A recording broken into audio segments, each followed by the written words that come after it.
বন্ধুরা ফাইনালি কিন্তু আমার রান্না হয়ে গেছে আর আমি খাবার খেতে বসে গেছি।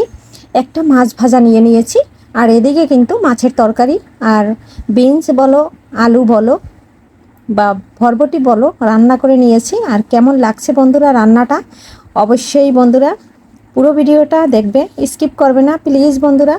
আর রান্নাটা কিন্তু আমি একটু খেয়ে নিয়েছি, খুব সুন্দর হয়েছে, অপূর্ব লাগছে। আর নিজের রান্না করে নিজের প্রশংসা করতে নেই, কিন্তু আজকে খাওয়ার জন্য কেউ নেই, আমি খেয়েছি তাই আমি এই রিভিউটা দিয়ে দিলাম বন্ধুরা। আর এভাবে তোমরা একবার রেসিপিটা ভালো করে রান্না করে দেখতে পারো, খেতে কিন্তু গরমে ভীষণ ভালো লাগে। নমস্কার বন্ধুরা, সবাই কেমন আছো? আমি পাবলি কিচেন অ্যান্ড ব্লগ থেকে চলে আসলাম নতুন একটা রেসিপি নিয়ে। এখানে নিয়ে নিয়েছি বিনস কেটে, আমরা বলি বরবটি, অনেকে বলে বিনস, তবে এটা আমরা বরিশালের মানুষ যারা বরবটি নামেই বেশি পছন্দ করি আর বলেও থাকি। আর এই বরবটিটা রান্না করবো আজকে মাছ দিয়ে, সাথে থাকো দেখতে থাকো, আশা করি রেসিপিটা তোমাদের কাছে অনেক ভালো লাগবে। আর এটা আমি কেটে ধুয়ে খুব সুন্দর করে পরিষ্কার করে নিয়েছি আর একটু জলে ভিজিয়ে নিয়েছি। এখানে নিয়েছি আমার মজাদার, আমার ফেভারেট মিনার কাপ মাছ, খুব সুন্দর করে গরম জল দিয়ে লবণ দিয়ে ধুয়ে একদম পরিষ্কার করে নিয়েছি। আর মাছটা ছিল একদম জেতা। আর এখানে নিয়ে নিচ্ছি পিঠের মাছ আর কোলের মাছ, আমি 2 পিস মাছ ভেজে রেখে দেবো ভাজা খাওয়ার জন্য। আর এটা আমার ভীষণ ফেভারেট মাছ। মাছটা অফ ক্যামেরায় লবণ হলুদ দিয়ে দিচ্ছি, আগে লবণটা দিয়ে দিচ্ছি, পরে কিন্তু হলুদটা দিয়ে দিয়েছি। এখন আমি মেখে নিচ্ছি। আর একদিকে কিন্তু কড়াই গরম হয়ে গেছে, কড়াইতে তেল দিয়ে দিয়েছি। আর এখন আমি মাছটা উল্টে পাল্টে সুন্দর করে ভেজে নেব। সম্পূর্ণ মাছটা দিয়ে দিয়েছি, দিলে পরে তেল ছেড়বে তাই তোমাদের দেখাচ্ছি না। মাছটা একটা পাশ ভাজা হয়ে গেছে, এখন আমি উল্টে দিচ্ছি। বন্ধুরা তোমাদের কাছে পুরানো একটা রিকোয়েস্ট করে নিচ্ছি, প্লিজ বন্ধুরা ভিডিওটা দেখার থেকে তো একটা লাইক দিয়ে নেবে। আর আজকে কিন্তু শুক্রবারের রান্না, আমি রান্না করতেছি একাই বাসায় আর একাই খাবো এই মাছগুলো, কেউ বাসায় নাই, তাই আমি 2 পিস ভাজা রাখবো আর 3 পিস ঝোল করবো। বন্ধুরা টেনে টেনে ভিডিওটা দেখবে না, ফুল ওয়াচ করে দিবে, তার কারণ আমার ওয়াচ টাইম একদম হচ্ছে না, ভিউ একদম সব কেটে কেটে নিয়ে যাচ্ছে। কেন নিচ্ছে তা জানি না, আমি কিন্তু বন্ধুরা সবার ভিডিও ফুল ওয়াচ করে নিই। আর আমি কিন্তু সবার জন্য একজন অ্যাক্টিভ বন্ধু, কারণ আমি যার ভিডিও দেখি সম্পূর্ণ ভিডিও ফুল ওয়াচ করে দিই। আর প্লিজ বন্ধুরা সবাই একটু ভিডিওটা ফুল ওয়াচ করে দিবে, সাথে একটা লাইক দিবে, তোমাদের একটা লাইক একটা শেয়ারের সমান, কারণ একটা লাইকের কারণে যেতে পারবো নতুন নতুন বন্ধুদের কাছে। বন্ধুরা বরবটিটা দিয়ে একটু বোনা বোনা গন্ধ আছে, এখানে দিয়ে দিচ্ছি দারচিনি, দিয়ে দিচ্ছি একটা এলাচ, দিয়ে দিচ্ছি একটা তেজপাতা টুকরো করে, আর ফোড়নে দিয়ে দিচ্ছি কালো জিরা এবং গোটা জিরা। এটা দিয়ে আমি মাছটা একটু ভেজে নিচ্ছি, কারণ যাতে মাছ থেকে যে একটা গন্ধ আছে সেটা কিন্তু আসবে না। এই পর্যায়ে আমি কেটে রাখা পেঁয়াজ এবং কাঁচামরিচ দিয়ে দিচ্ছি।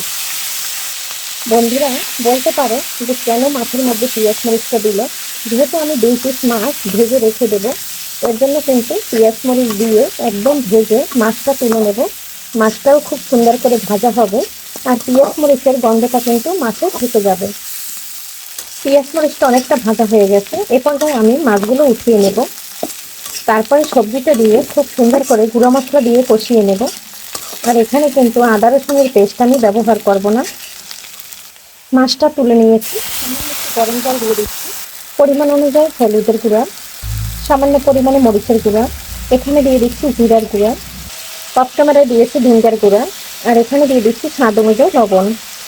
এখন আমি এখানে সবজিগুলো দিয়ে সুন্দর করে কষিয়ে নেব। সবজিগুলো দিয়ে আমি একটু নেড়ে চেড়ে মশলার সাথে মিশিয়ে নিলাম। বন্ধুরা গরমে চেষ্টা করবে এরকম কম মশলা দিয়ে তরকারি রান্না করার, তাহলে আমাদের শরীর ভালো থাকবে। বেশি মশলা খেলে অ্যাসিডিটি বেড়ে যাবে। গরমে বন্ধুরা হালকা পাতলা মশলা দিয়ে ঝোল ঝোল তরকারি খাওয়ার চেষ্টা করবে। অফ ক্যামেরায় একটা ঢাকনা দিয়ে ঢেকে দিয়েছিলাম, এখন আমি একটু নেড়ে ছেড়ে দিচ্ছি। এদিকে বন্ধুরা হাতে ধরে কিন্তু আমি ভিডিওটা তৈরি করি, মোবাইলটা ধরি, আর ভিডিওটা একটু নড়ে চড়ে যায় এবং এক সাইড হয়ে যায়, সবাই একটু ক্ষমা সুন্দর দৃষ্টিতে দেখবে প্লিজ বন্ধুরা। তরকারিটা বন্ধুরা কষানো হয়ে গেছে, এখন আমি সামান্য পরিমাণে গরম জল দিয়ে দেবো, যেহেতু আমি একা খাবো এর জন্য ঝোলটা খুব কম রান্না করবে। জলটা দিয়ে একটু নেড়ে ছেড়ে নিচ্ছি, আলুটা তো সিদ্ধ হতে হবে। গরম জলটা দেওয়ার সাথে সাথে তরকারিটা ফুটে উঠেছে। এখন ভেজে রাখা মাছ 3টা দিয়ে দিচ্ছি। 3 টুকরো মাছ দিয়ে আমি আবার একটু নেড়ে ছেড়ে দিচ্ছি। যেহেতু মাছটা আমি খুব সুন্দর করে ভেজে নিয়েছি, মাছটা ভাঙবে না। আর 5 মিনিট পরে কিন্তু আমার রান্না ফাইনালি হয়ে যাবে। 5 মিনিট পরে চলে আসলাম। এই যে দেখো, গাছের ধনেপাতা ছিঁড়ে নিয়েছি, একটু দিয়ে দিলাম। এটা আমার নিজের বাগানের ধনেপাতা, আর এই ধনেপাতাটা দিলে খুব সুন্দর একটা ঘ্রাণ আসে এবং খেতেও বন্ধুরা ভালো লাগে, আর গন্ধটা এত সুন্দর আসে।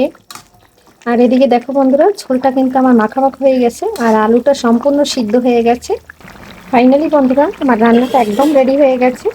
আজকের ভিডিও বন্ধুরা এখানেই শেষ করছি। পরবর্তীতে দেখা হবে নতুন কোনো ভিডিও নিয়ে। এ পর্যন্ত সবাই ভালো থাকো, সুস্থ থাকো। আগামী ভিডিও দেখার আমন্ত্রণ জানাচ্ছি। আর এই ভিডিও বন্ধুরা ঈদের পরে যাবে, ঈদের আগে যাবে না। এখন সবাই ছুটিতে আছে আর আমি একা একা বাসায়। Bye bye.